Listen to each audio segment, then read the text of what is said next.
Scott Perry was hired basically right after the Kings were eliminated from the play-in. Monte McNair was fired that same night after the blowout loss at the hands of the Dallas Mavericks. And from that point, he's made a handful of decisions. And depending upon who you ask, I think the slight majority of them are probably viewed more negative than positive at this point, although they might be a necessary evil to ultimately get the Kings where they're trying to get. But Kyle and Kayla, I ask you this. If you could go back and change one move or decision of Scott Perry's from that point to now, so it doesn't have to be just during the summer. It could be any decision that he's made during the regular season as well. What would you change? What would you do differently, or think that if Scott could change anything, he would do differently? And I think this would help Scott, and I know that he did it as I guess, cleverly as he could. I just made up that word, by the way. Cleverly. But I think the Dennis Schroeder signing would be something that he would go back and change. And I only say that because I know in the beginning it's his job to try to make the team competitive. Like, you clearly want to come into a season and at least try to see what you have. Unfortunately, I think in the back of his mind, not admitting that, okay, we have a team that's probably not going to fit together extremely well because we do have some big contracts. We have some jams at the guard position, but what happened, they went out and jammed the guard position even more by signing a true point guard in Dennis Schroeder. And I get it. He's explained the logic of, like, they wanted more of a true point guard, but at the same time, then they just went out and got Westbrook after. And, you know, if you wanted to just experiment, why not let, like you said, wait to get Westbrook and then get Monk as the coming off the bench backup point guard, yeah. Backup point guard. And because, I think he knows they weren't going to be like this incredibly competitive team. I know that every GM they don't think that way. They're not going to tell us they think that way. But signing Dennis Schroeder, I think now just kind of put them back in a way, or reversing a mistake. And that also then looked bad on Scott Perry when it came down to it, because he had to kind of admit that it was a mistake. And I know he's the one that put him in the contract, so he did it in an okay sort of way. But why do you want to take one step back? Do you, with the money that he used to sign Dennis Schroeder, do you then give that to Keon? Or do you use, I mean, I don't expect you to have a name for me, but how would you have wanted him to use that money otherwise? Yeah, and again, I just got here, like with the start of all this. So I'm not quite sure where I would delegate the money off the top of my head. But I just think knowing that, like, he did the Schroeder thing and then did the Westbrook thing. Yeah. And I just thought I'd rather have Westbrook. And again, that's my opinion. Sure. It just makes me confused because they were jamming up that whole position. And that was a problem the entire year. Right. And an endless conversation with not only us, but endless questions to Doug about that situation. And also, I think, made it harder for Doug, too, to get out of those situations. Yeah, I don't know where I would put them. And it could be a great question. It's not, I wasn't looking for a specific answer, but it's knowing what we know now. If he had delegated that money to a specific position, or going out and bringing Precious Achua in earlier, but didn't they talk about the problem has kind of been the size, and that's maybe. Do you address that a little bit earlier or whatever? Yeah, no, I hear you. I hear you with that. Kyle, what would you have changed? Okay, so let's talk through this a bit. The worst move I think that I would change was the Valanciunas for Saric swap. I figured that would come up. But what's hard about that is that was done to bring in Dennis Schroeder. So those two moves kind of are done in confluence with each other.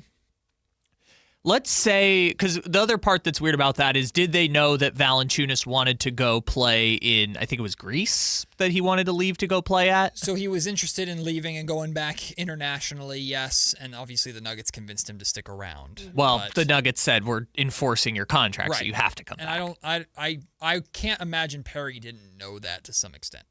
So I guess where I was confused with that is, let's play this out. I know they needed the money for Schroeder, but let's say they don't sign Schroeder and we're at that transaction point.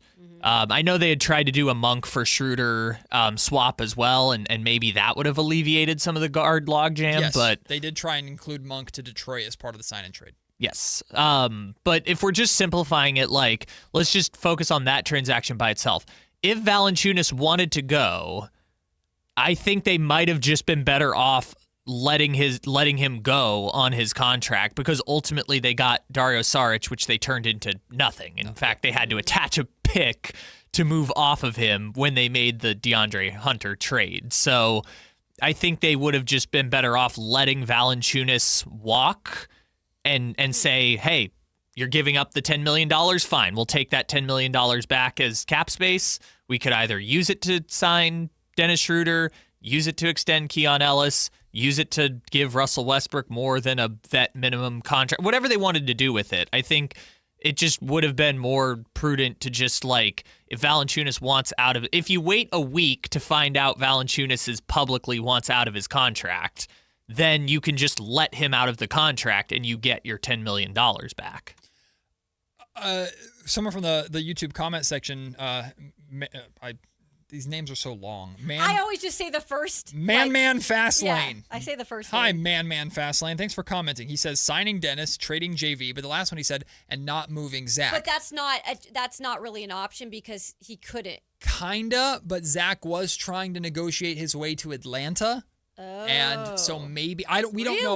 We don't know the details. You think that he I think it was reported that I think Clutch they were very was much. So you think there was something that could have been done? Yes, by but Scott I Perry? think it probably revolved around Trae Young, who we know Scott Perry was not about and is not about. So there's two separate conversations here. Interesting. Because we can talk about it from the standpoint of what would Scott Perry take back and what we would want Scott Perry to take back.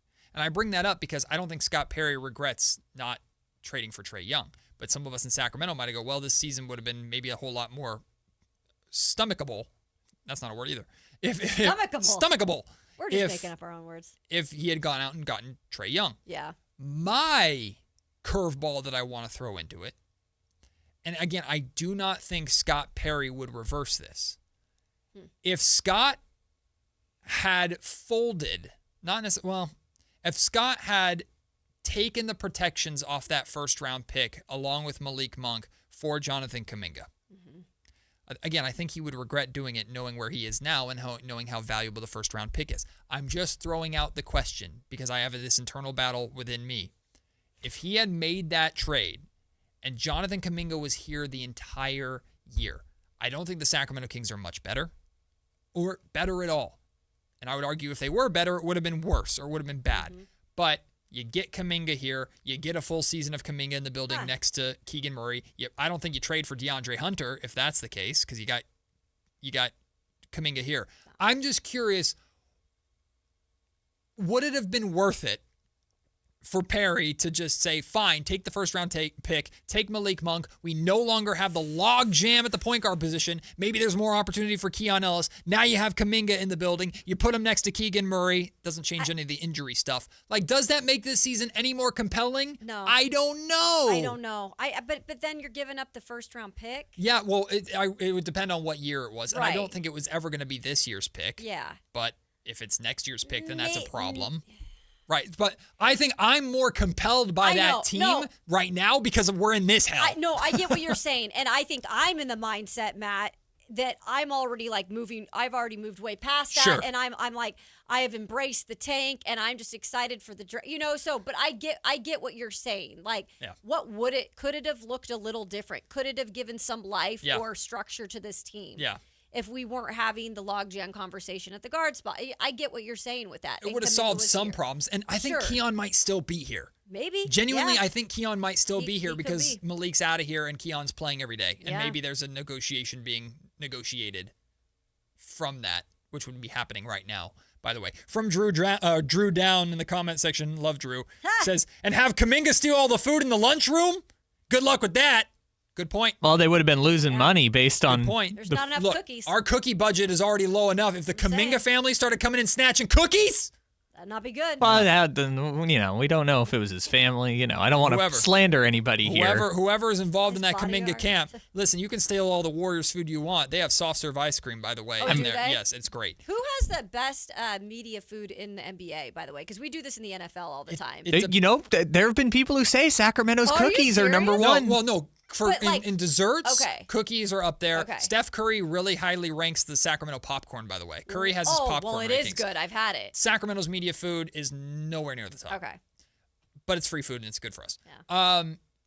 I've heard great things about Memphis, believe it or not. I've heard great things about. I've only experienced a handful of places and they've been fine. Memphis, because it's probably barbecue. But I don't know how much food would be stolen out of Sacramento's media room. But the family room might be different. Well, I guess we'll learn about Atlanta's because Kaminga's going to be stealing all that food.